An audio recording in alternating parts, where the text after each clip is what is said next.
बच्चों, अगर हम बात करें क्लास 12th में अपने जो पिछले साल एग्जाम दिए हैं लोग भैया लोग, उन लोगों से आप पता करें कि क्लास 12th में सबसे कठिन चैप्टर मैथ का कौन सा था।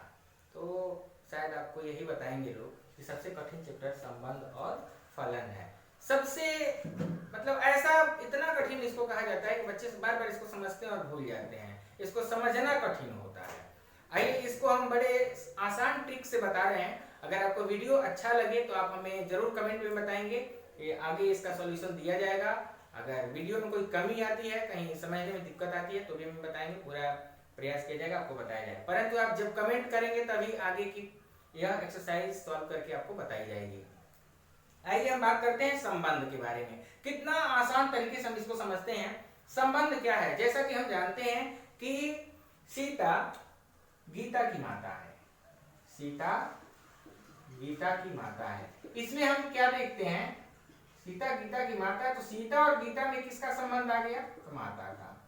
सीता गीता की माता के बीच क्या संबंध है? तो माता का है। इसी तरह हम कह सकते हैं, थोड़ा मैथमेटिकल भी हम ले लें तो हम कह सकते हैं कोई रेखा AB या कोई रेखा P किसी रेखा Q के समांतर है, अर्थात P और Q में क्या संबंध आ गया? ये दोनों आपस में समांतर है। या हम कह दें एक त्रिभुज दूसरे त्रिभुज से बड़ा है, यानी त्रिभुज ABC त्रिभुज PQR से बड़ा है।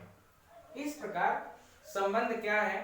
तो संबंध हमेशा दो वस्तुओं के बीच होता है और उन दोनों वस्तुओं में हमने क्या देखा? जैसे यहाँ पे सीता गीता की माता है, सीता और गीता के बीच माता का संबंध है। इन रेखाओं के बीच समांतर होने का संबंध है। इन त्रिभुजों में बड़े छोटे होने का संबंध है। यह चीज संबंध कहलाता है। अब आइए आगे हम इसमें बात करते हैं। बहुत ज्यादा, सबसे ज्यादा इस चैप्टर में प्रयोग होता है समुच्चय। समुच्चय क्या होता है? तो जो संबंध बताने वाले तत्व हैं, जो संबंध बताने वाले एलिमेंट्स हैं, अवयव हैं, इन एलिमेंट्स को ही हम समुच्चय कहते हैं। वह समुच्चय दो भी हो सकते हैं, तीन भी हो सकते हैं, यानी दो भी, तीन भी, जितने भी ले जाए। जैसे तीसरी रेखा हम ले लें R, मान लीजिए तीसरी रेखा ले लें R, तो तीन रेखाओं का समुच्चय हो जाएगा। दो रेखाओं का P और Q लिए थे तो दो रेखाओं का समुच्चय। अर्थात जो दो वस्तुओं के मध्य या जिन वस्तुओं के मध्य संबंध बताया गया है, उन वस्तुओं को ही हम, उन वस्तुओं के समूह को ही समुच्चय कहेंगे। आइए इसमें एक चीज और जानते हैं। इस पूरे चैप्टर में सबसे ज्यादा क्या प्रयोग होता है? तो इन तीन चीजों को याद रखिएगा, क्योंकि समुच्चय में हम समुच्चय के बारे में अध्ययन कर रहे थे। तो सबसे पहले हम ये जानते हैं कि समुच्चयों का अध्ययन, एक उसमें हम बात करेंगे सार्वत्रिक समुच्चय की। किसकी? सार्वत्रिक समुच्चय।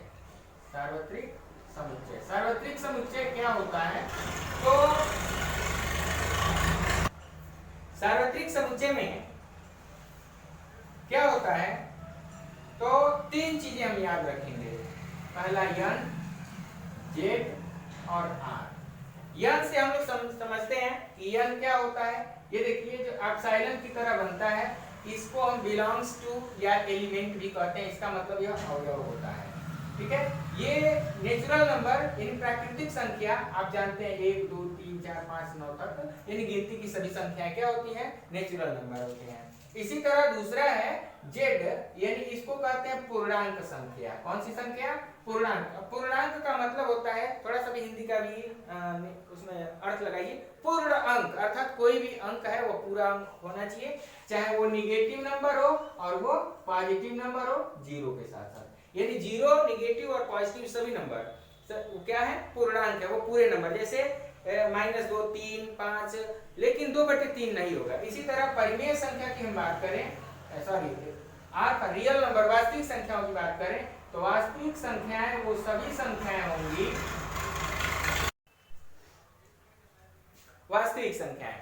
तो वास्तविक संख्याएं क्या होती हैं? तो इसमें सभी पॉजिटिव, निगेटिव या 2/3, 3/4, 2/3 बात बोले हैं, 5/8 या अंडर रूट वाली संख्या, ये सभी संख्याएं वास्तविक संख्याएं होती हैं। बस एक चीज याद रखिए, अंडर रूट में जो माइनस में आता है, -3 हुआ, -4 हुआ, ये माइनस वाली जो रूट में संख्याएं आती हैं वह वास्तविक संख्याएं नहीं होती हैं। आगे हम एक चीज और इसमें बताना चाहेंगे कि आप सार्वत्रिक समुच्चय के अलावा एक और याद रखेंगे, ये होता है फाई, इसको हम रिक्त समुच्चय कहते हैं। अब आइए हम बात करते हैं संबंध में, फिर से दोबारा। तो इस संबंध में एक पहला 3 संबंध होते हैं और पहला संबंध हमारा होता है स्वतुल्य संबंध। पहला संबंध क्या?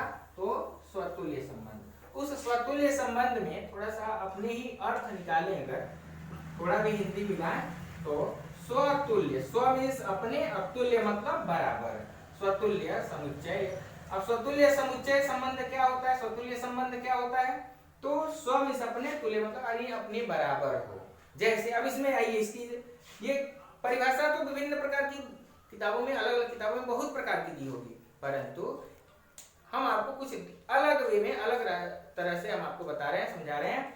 इसमें देखेंगे एक उदाहरण के तौर पे हम क्या लेते हैं, क्या अभी हमने अभी एक एग्जांपल लिए थे कि सीता गीता की माता है, सीता गीता की माता है। इन दोनों में क्या संबंध है? तो सीता और गीता में माता का संबंध है। तो सीता गीता की तो माँ है, ठीक है, परंतु ये खुद की, अपनी खुद की माँ नहीं हो सकती है, कभी भी यह खुद की माँ नहीं हो सकती है, इसलिए यह स्वतुल्य संबंध नहीं होगा। इसी प्रकार अगर हम ये कहें कि एक त्रिभुज, एक एग्जांपल लिए थे, एक त्रिभुज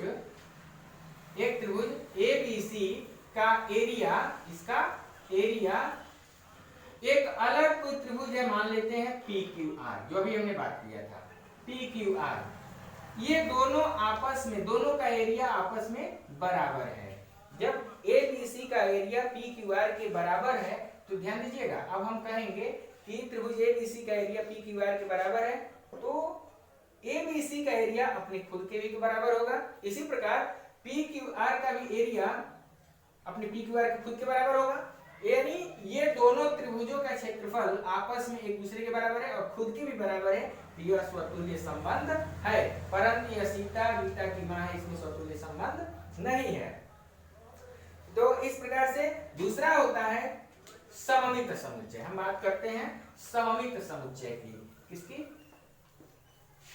सममित समुच्चय क्या होता है? सममित, सममित में याद रखेंगे सममित समुच्चय क्या होता है? तो सममित समुच्चय होता है कि अगर पहला, जैसे मैंने अभी कहा था उसी को फिर कह देते हैं, सीता गीता की माँ है, सीता गीता में माता का संबंध है, तो ये बताइए सीता गीता की माता है, तो गीता सीता की माता हो सकती है? ऐसा नहीं हो सकता है। क्यों नहीं? क्योंकि ये तो उसकी पुत्री हुई ना। तो इस प्रकार ये दोनों सममित संबंध, सममित का मतलब पहले का जो संबंध दूसरे से है, दूसरे का वही संबंध पहले से होना चाहिए। तो सीता गीता की माँ है, तो गीता अगर सीता की माँ होती तो यह सममित संबंध होता, यह सममित संबंध होता, परंतु ऐसा नहीं है। अब हम आइए बात करते हैं राम लक्ष्मण के भाई हैं, राम लक्ष्मण के भाई हैं। क्या हम देखते हैं? राम लक्ष्मण के भाई हैं, लक्ष्मण भी तो राम के भाई हैं। तो इस प्रकार से हम देखते हैं कि राम लक्ष्मण के भाई हैं, लक्ष्मण राम के भाई हैं, दोनों एक दूसरे से संबंध बराबर रखते हैं, इसलिए यह एक सममित संबंध है। यह कौन सा संबंध है? सममित संबंध है। परंतु सीता गीता की माता है, इसमें सममित संबंध नहीं है।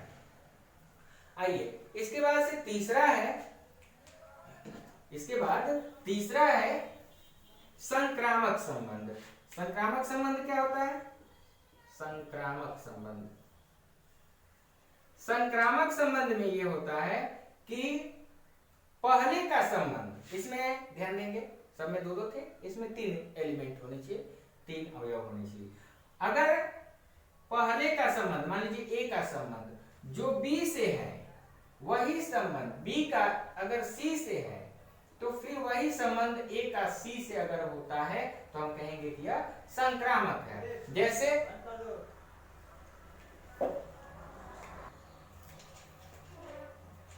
तो इस संक्रामक संबंध में जैसे हम बात करें कि राम दशरथ के पुत्र हैं, राम दशरथ के पुत्र हैं, और दशरथ मान लीजिए किसके? रघु के पुत्र हैं। तो अब देखिए, राम दशरथ के पुत्र हैं और दशरथ रघु के पुत्र हैं, तो क्या राम रघु के पुत्र हुए? नहीं, ऐसा नहीं होगा। क्यों नहीं होगा? देख लीजिए, यह उनके पद में कुछ और लगेंगे। इसी तरह हम बात करें कि मान लीजिए क्या कि इसी पे बात करते हैं, सीता गीता की माता है, यानी सीता और गीता में मां का संबंध है, और गीता रीता की माता है। तो अब इसमें देखें, सीता गीता की माता है, गीता रीता की माता। अब यहाँ हम कहें कि क्या सीता रीता की माता होगी? तो ऐसा कभी नहीं होगा। या तो या दादी लगेगी या नानी लगेगी, जो भी अपना संबंध हो, लेकिन माता कभी नहीं हो सकती। तो इसलिए यह संक्रामक संबंध नहीं है। परंतु यदि हम कह दें कि यदि हम कहें कि कोई रेखा ए, कोई रेखा ए बी, कोई रेखा ए बी रेखा PQ के समांतर है, PQ के समांतर है, तो हम क्या पाते हैं? और PQ रेखा RS के समांतर है, PQ रेखा RS के समांतर है, तो हम क्या पाते हैं कि AB PQ के समांतर है, AB PQ के समांतर है, और PQ समांतर है किसके? RS के। तो इस प्रकार हम देखते हैं AB RS के भी तो समांतर है, तो इस प्रकार ये तीनों, ये समांतर रेखाओं के लिए संक्रामक संबंध सही है। अब आइए, अगला है तुल्यता संबंध। अगला क्या है? तुल्यता संबंध।